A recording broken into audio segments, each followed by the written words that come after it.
I've been a creator for almost a year now. Like many creators, I found out about this side of the internet by listening to a Dan Coe and Dakota Robertson podcast last September 2022, and then another Dan Coe and Dickie Bush podcast, then a Dickie Bush and Justin Welsh podcast, etc. And I just fell down the rabbit hole. What these guys were talking about blew my mind. Making money writing online, talking about your interests. It almost seemed too good to be true, honestly. Turning your interest into a business, escaping the 9 to 5 corporate grind, working from anywhere in the world, typing buttons on your laptop and making tens of $1,000s a month. I was definitely intrigued. So I went further and further down this rabbit hole. Over the past year, I've been obsessed with this creator economy and this online game because I see it as the vehicle for personal freedom, self actualization, and creating the life you want. Over the past year, I've listened nonstop to the biggest creators in the space and read all of their work. So guys like Dakota Robertson, Dan Coe, Justin Welsh, Dickie Bush, Sahil Bloom, and countless others. I just became obsessed with studying these guys. And I think the reason that I became so obsessed with this game was because I saw so much of myself in these guys. They woke up early to grind instead of staying out late and partying. They were routine oriented, ambitious, and focused. A lot of them were also former athletes. Dickie Bush was a D1 football player at Princeton. Sahil Bloom was a D1 baseball player at, I believe, Stanford. And I really just resonated with their stories and their journeys and how they were living their lives. They did everything in their life with maximum intensity and focus, from their health and fitness to their sleep and nutrition to learning and creating. And like many other newer creators, and I'm sure if you're listening to this, you feel the same way, you wanted to be like them. I wanted to be like them. I thought if I acted like them, given enough time, I could eventually get on their level. This is what I did in sports as well. It's kind of a mirror. I would always look up to the older players at my high school or the top college players that I wanted to be like, or the NFL players that I wanted to be like, and I would start to replicate and mimic all their behaviors and their habits. So I did this with the creators as well. I read the same books that they read. I started a similar podcast because they did. I got on a similar sleep schedule. I did the same 90-minute writing blocks in the morning. I followed even like the same intermittent fasting schedule for focus. And after a year of following in their footsteps and replicating their behaviors, things have begun to work out decently well for me as well. I've escaped the corporate grind altogether. I left college to build this creator business because I see the potential is much higher than the ceiling for a job. I moved across the world twice to Argentina and Costa Rica before choosing to come back home to focus for a monk mode. And I've grown an audience of about 20 to 21,000 followers and a newsletter of almost 2,000 subscribers in the past year. And the reason is because I've mostly copied those ahead of me. Now, before you be like, okay, you're not authentic or anything, I'll get there. Give me a second. We have to think about this evolutionarily. Humans are copycat creatures. Mirror neurons in our brains allow us to watch another human act out a behavior and replicate it ourselves. When we watch someone perform an action, these mirror neurons in our brains fire as if we are performing the same action. This is the basis of how we learn from a young age. You've been doing this, even if you're not conscious of it, since before you can remember. As a kid, you watched your parents speak, walk, talk, and navigate the world, and subconsciously you mimic their behaviors. The same principle holds true for nearly anything or any skill you've learned. Maybe you were an athlete as a kid. You first learned to shoot a basketball by watching somebody else do it and then trying to do it yourself. Or if you're a writer, you first learned to write by watching somebody else write and then you copied how they did it. Of course, your attempt to mirror someone's behavior won't ever be spot on because you are completely unique. I can watch Michael Jordan do a double clutch layup or a turnaround jump shot or dunk from the free throw line and try to do it myself, but I definitely can't do it exactly quite like he does. I can imitate it. If you saw me play basketball, I can actually do a pretty good double clutch layup or turnaround jump shot, but I can't exactly do it like MJ did. It's only been through tens of thousands of repetitions that Michael Jordan has perfected that layup or that fadeaway, to the point that it's become pure instinct for him. He doesn't have to think about it. This is what mastery looks like in action. If you deconstruct how Michael Jordan learned how to do these things that are now seemingly instinctual for him, at a fundamental level, when he was a kid, he copied others do it too. He copied his older brothers when he first learned how to dribble and shoot a basketball. He speaks of copying Julius Erving, David Thompson, Magic Johnson, Larry Bird, etc. when he was trying to add new moves to his arsenal. And eventually, once he practiced for decades, not months, not weeks, decades, he was able to create completely new, unique moves that only he could do. Now, this is not special to MJ. This is what all great artists, thinkers, and entrepreneurs do. First, they imitate. Then, through years of practice and thousands of repetitions, they innovate. Steve Jobs did the same thing with Edwin Land. He was inspired by Land's ability to integrate technology and design seamlessly.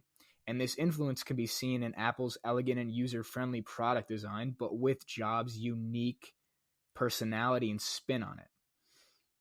Going more practical to the creator economy, you can see it with Dan Koe. He's taken ideas from thinkers like Alan Watts, Actualize.org, a YouTube channel, and Ken Wilber, a philosopher, and broken them down, put his own spin on them, and applied the teachings directly to the creator economy and entrepreneurship and online business. Or you can even look at somebody like Alex Hormozi. He's taken marketing principles from guys like Russell Brunson, Dan Kennedy, and investing principles from Warren Buffett and Charlie Munger, and business principles from Elon Musk and Jeff Bezos, and applied them to his own pursuits.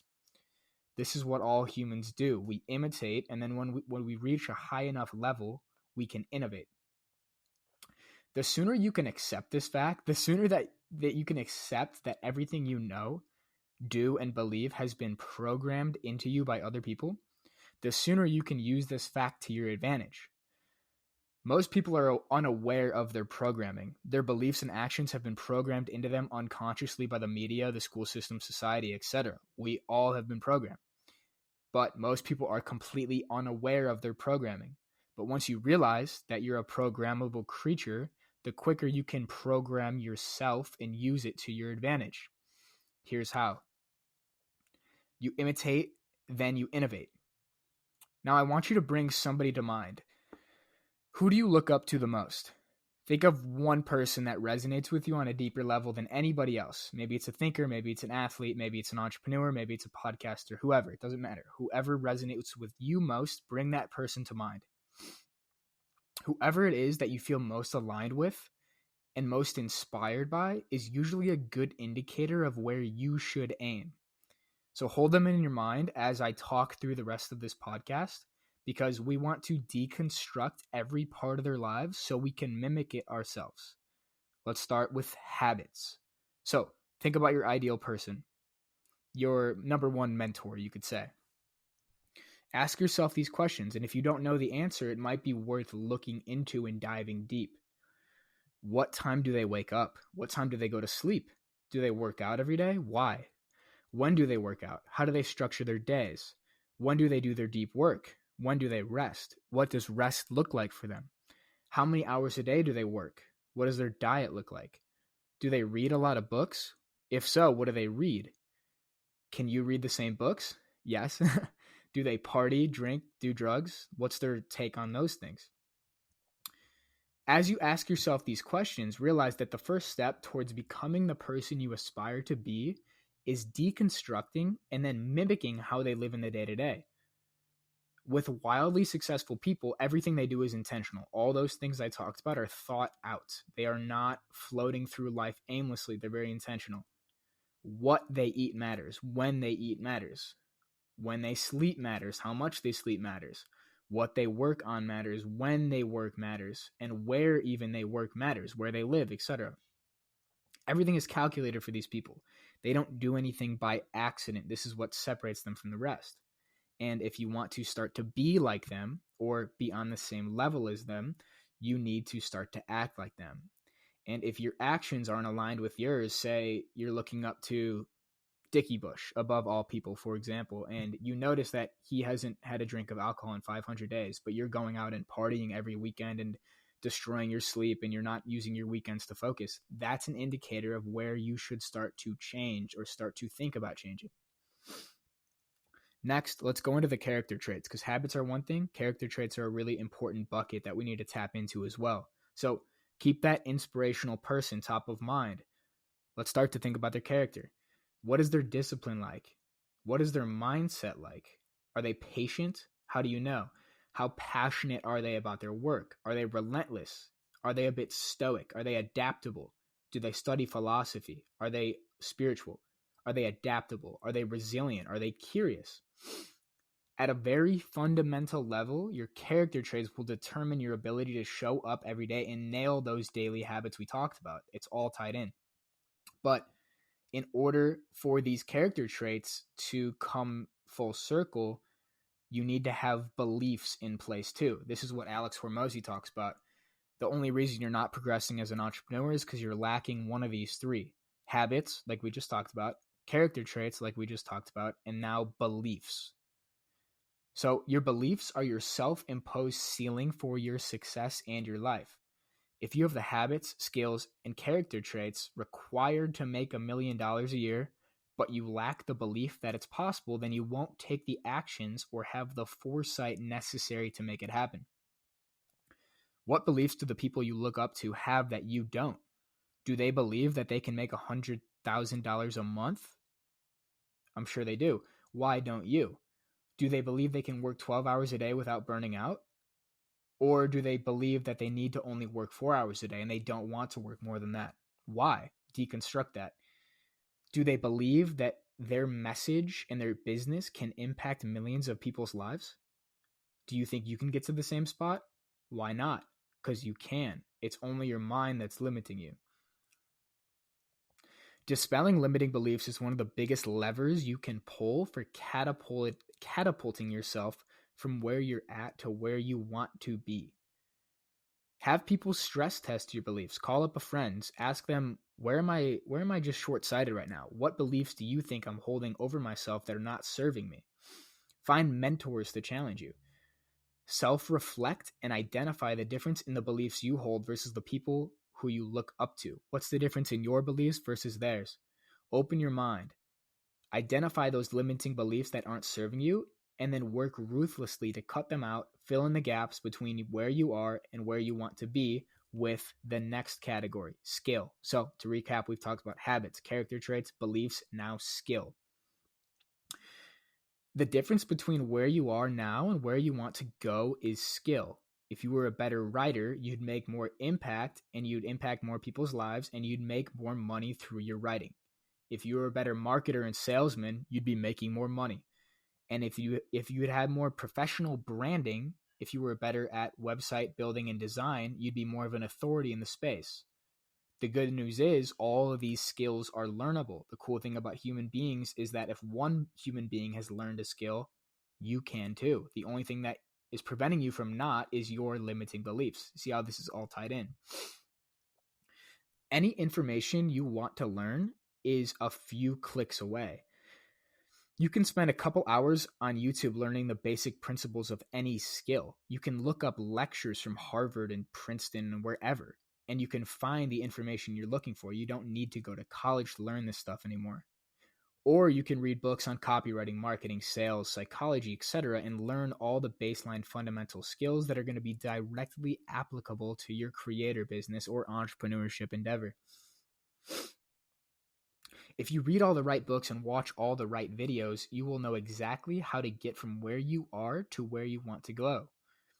The blueprint is right there. It's all out there. All the information you need is out there. The skills you need to learn, the habits you need to build, the beliefs you need to hold, the character traits you need to adopt. So, if all this information is already out there, why haven't more people reached their goals? Why haven't you achieved your goals?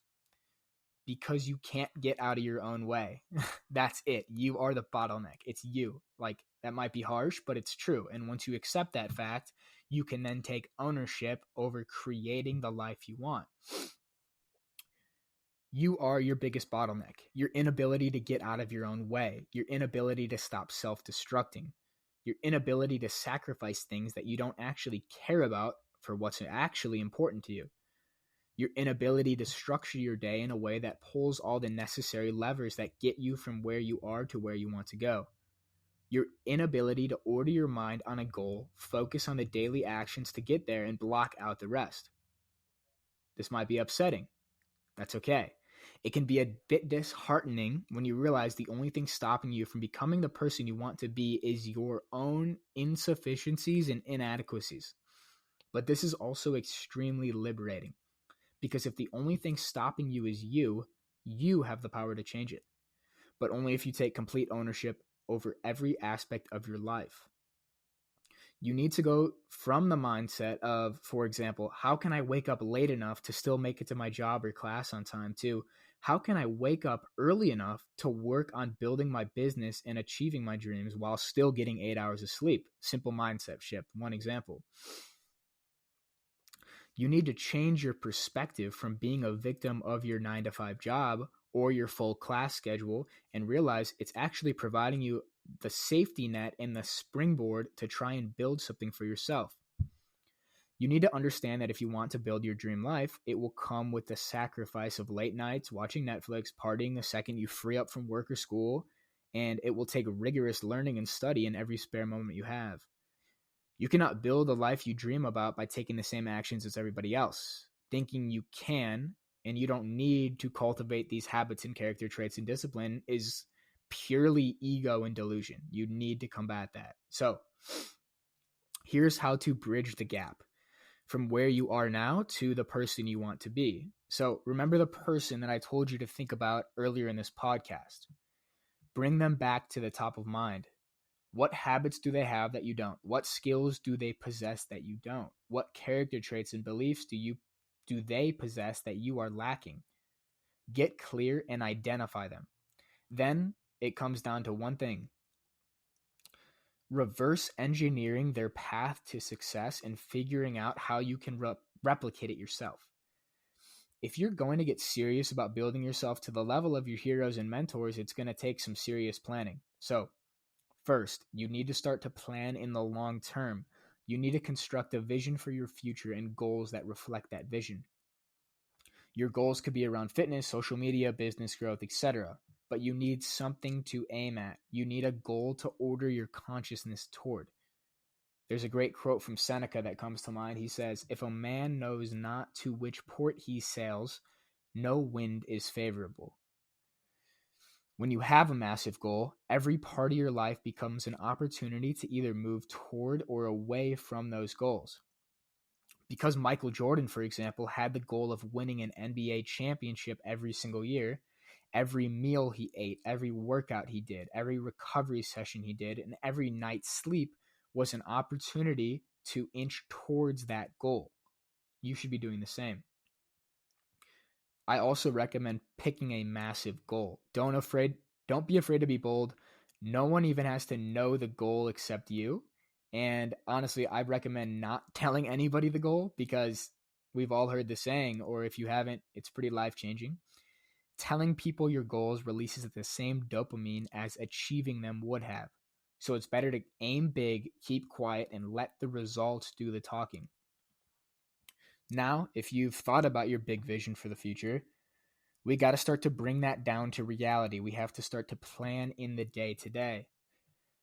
You can take your goals and vision for the future and reverse engineer them all the way down to weekly and daily systems. If you want a free systems planning sheet, you can subscribe to my email list and I'll send you a free Sunday systems planning sheet that I use to build my systems every week. And I use this with my coaching clients and myself, and it's super helpful. So once you identify those daily behaviors that move the needle from where you are to where you want to go, you need to actually put them into a schedule. It's simple. Use a scheduling app like Google Calendar, or even just outline your day in a notebook. Plug all the things you want to do and need to do into that schedule. Without a schedule, without order, things tend toward chaos. They tend toward entropy. It's a law of the universe. You need to bring order to this chaos. Without structure, your day will degrade into the usual behaviors of the masses, like mindless scrolling and hours upon hours wasted not ordering consciousness towards anything. And once you're done planning for that future, there are 3 main levers to build into your schedule to pull every single day. First lever, learning. People often neglect this, but it's the most important thing you can be doing. As children, we were naturally curious about everything. Kids are absolutely learning machines. But the problem is with the education system, society, etc., is most people grow to hate learning, or at least the type of learning that they were forced to undergo in the school system. Because most people end up hating the learning process through rigorous test taking, assigned reading, and forced homework, they stop learning the moment they graduate. This is an absolute tragedy. It's our purpose as humans to constantly evolve and grow, not on a physical level, but on a conceptual, mental level. We are made to learn new things constantly. Those who can return to this childlike state of a love for learning can do almost anything in the world, especially with modern technology. You have access to infinite knowledge in the Library of Alexandria at your fingertips. You don't need college. You don't need anything. It's all out there on the internet. You just have to be curious enough to go get it. The future belongs to the autodidactic. That is a self-learner, somebody that can teach themselves anything. All the information is out there. The best way to absorb it is by blocking off time every day for learning, just like you would for work. You need to schedule in, okay, during this hour from 4 to 5 p.m. before I eat dinner, I'm going to deliberately study. You need to replace mind-numbing hobbies with stimulating learning. You need to follow your natural curiosities, because if it's forced, like school, you won't do it and you'll dread it. You need to carve out that time to go down rabbit holes and let your curiosity run wild. Your curiosity is pointing you to where you're supposed to go. Build in learning to your day-to-day. Listen to a podcast while you're on a walk. Read a book on your commute to work. Throw on an audiobook while you're doing chores. If you can become an obsessive learner and learn the right things, and you learn which things to learn by looking at the people, bring back to the person to mind who you thought of earlier, look at what they've read, what have they studied, and learn those same things. If you do this, the future is completely under your control. So that was lever 1, learning. Lever 2 is building. Learning without building is like eating without exercising. If someone were to eat the cleanest diet, tons of protein, hit all their macros, etc., but they'd never put that energy to use by hitting the gym, they would never add muscle and get in shape. The same goes for learning. You could consume all of the best podcasts and books in the world, but unless you have a project in the real world, i.e. the creator economy or your one-person business, to channel that energy and learning into, all that consumption will be wasted. Information without implementation is mental masturbation, nothing more. Knowledge without action is delusion. Just as humans are meant to learn, we're meant to build. As a species, we've built cities, we've built streets, we've built rockets, we've built Teslas, we've built iPhones, AirPods, entire civilizations, etc. Building is in your DNA. Find a project that interests you and take the smallest step possible. Some ideas for you. Build a social media account. It will become your resume for life. You'll never have to apply for a regular job again, and you'll access a network worth millions. Build a fitness plan for yourself. If you're a fitness guy, you can eventually sell that plan to others. Build a relationship consulting program online if you're into dating and men's dating or women's dating. Learning without building is like laying the foundation for a skyscraper, but never actually building it. Building without learning is trying to build the skyscraper without any foundation to build it upon. You need both. The stronger the foundation, the higher the tower can go. You need to build and learn every single day, no exceptions. Last lever, lever 3, reflecting. So lever 1, learning. Lever 2, building. Lever 3 is reflecting. The game of life is all about self-awareness. Introspection is your key to growth. You need to carve out time for it at least every week. some examples. I love taking myself out to dinner with a journal and like having a conversation with myself through my writing. It's an amazing practice, and I always feel super aligned after. With that, I was a little bit nervous at first about like people judging me for going out to dinner by myself with a book and a journal, but it's actually one of the greatest ways to build self-confidence, just doing those things. Once you get through that, you realize taking yourself out to dinner with a journal and a book and not caring what anybody thinks of you is the most powerful thing in the world. And actually, I've found most people find it kind of cool. But if you don't want to wait to take yourself out to dinner once a week, or that doesn't align with you, you can reflect each day before you go to bed on how the day went. You could pull out a journal and ask yourself, what went well, what didn't, how can I be better, what am I going to change tomorrow? The shorter the time between your reflection periods, the quicker you can improve. If you can tighten up a bottleneck every day, reach a new insight, or improve by 1% every day, imagine where you'll be in a year. You honestly can't. It's beyond your comprehension. But you don't even need to wait until the end of the day to introspect. You can be reflecting every second. I've noticed recently, as I've gotten so much more dialed in with all this stuff, like I'm watching myself at every second of the day. Each moment you can zoom out, gain awareness, and ask yourself if your current action, what you're doing right now, is conducive to your future self. And if you're still listening to this podcast, I can definitely say that it is. But it starts with your daily habits. It starts with your character traits. It starts with your skills. It starts with your beliefs. If you can aim at an ideal, remember your person who you thought of earlier, improve all the controllable aspects of yourself, and take relentless action, everything will fall into place given enough time and consistent effort. I want to end it with a Michael Jordan quote because we talked about him a lot in this episode. He says, "The score takes care of itself." I love that because it's so true. If you just focus on those daily inputs, eventually you reach that success that you wanted without even really thinking about it. It just happens as a byproduct. So with that, this was a bit longer, but I hope you guys enjoyed this. This was based on one of my last newsletters, and it was one of my favorite ones I've ever written. So if you enjoyed this, you'd like my newsletter, you'll get that free Sunday systems planning sheet that you can access for free. You can find the link to sign up for my newsletter in my bio or on my website. With that, thank you for listening. If you could subscribe on YouTube, subscribe on Spotify, wherever you're listening, and give it a like, give it a thumbs up, give it a 5-star rating if you can. It's going to help me continue to produce this podcast and hopefully help you guys out. So with that, thank you. Have a good rest of your day. Peace.